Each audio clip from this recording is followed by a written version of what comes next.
Pancakes and welcome to week 4 of our Be Sugar Smart sessions. I hope you're enjoying these sessions and finding them informative. Please do share your thoughts with us on WhatsApp and let me have your questions. I'd be delighted to answer them for you. As Ramadan has now begun for you, Ramadan Mubarak.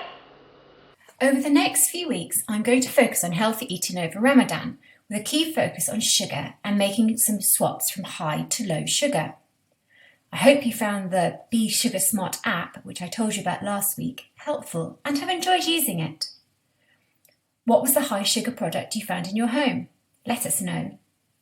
What I would like you to now consider is the idea shown on the slide, swapping. When you next go shopping, then consider buying the low sugar or no sugar options. If they aren't in your home in the first place, then it will immediately help you to lower your sugar intake.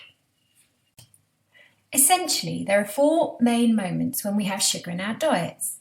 1, these are when we have snacks. 2, they are often in ready-bought drinks. 3, they are nearly always in puddings. And 4, very often they're usually eaten at breakfast. I will cover these off over the next few weeks, and with our swap idea, I will give you some low sugar alternatives or adapted recipes to try. This week, the focus is on breakfast. During Ramadan, this could sit well for your suhoor meal, just before dawn. Breakfast is an opportunity for you to rehydrate for the day ahead and to ensure you have enough energy until your iftar meal. If possible, make your own flavoured water to rehydrate. We'll talk about this more in a couple of weeks. Try not to add sugar to your tea or coffee. As tempting as it is to reach for the pastries or breakfast cereals, these are quite laden with sugar. Remember to check the traffic lights on your packaging to guide you for some lower sugar options. Here are some simple cereal switches for you to consider. Cereals that are whole grains, such as wheat or oat-based porridge, will keep you feeling fuller for longer. It is better to add your fruits yourself, such as bananas or sultanas or dates.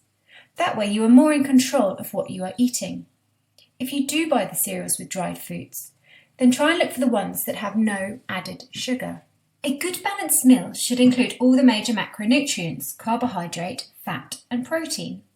This will ensure you are providing your body with all the nutrition it needs and, importantly, give you enough energy to sustain you until your next meal, which during Ramadan will be around 16 hours. Therefore, the suhoor meal is very important.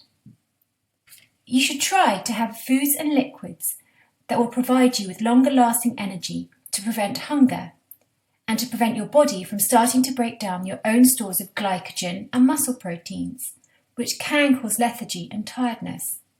You want foods that will give you endurance.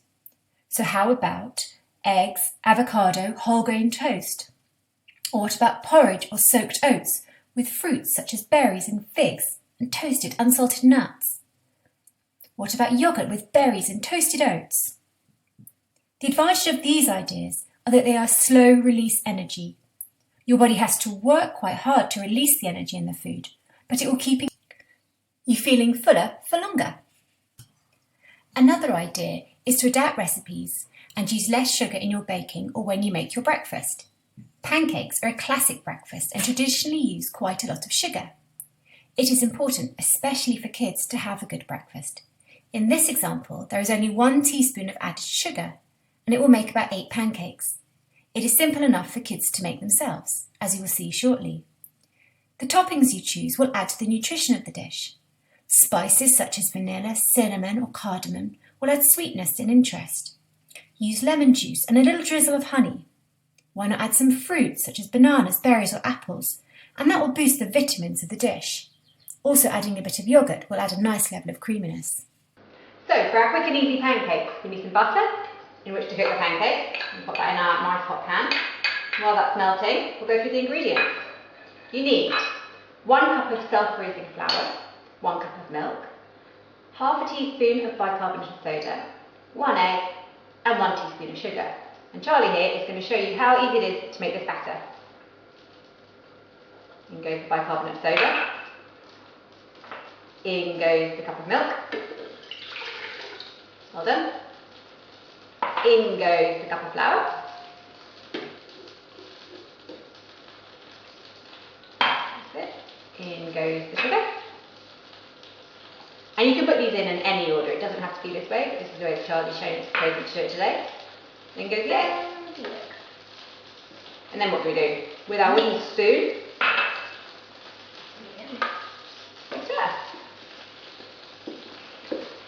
give it a really good mix. Mix it as best you can. Get rid of all those lumps.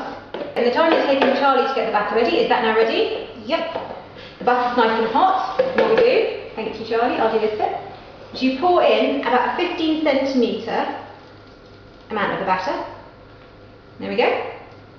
You can see some bubbles beginning to appear in the batter on the top. So with our fish slice, we flip it over and cook the other side. There we go. And that should be ready in about 20 seconds.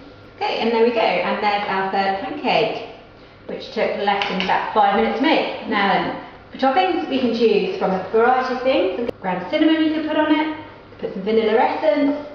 How about having some Greek yogurt? There's also, you could squeeze a lemon, a bit of apple with it, and of course you can always drizzle a tiny little bit of honey on it. Well, there we go. Thanks very much for watching.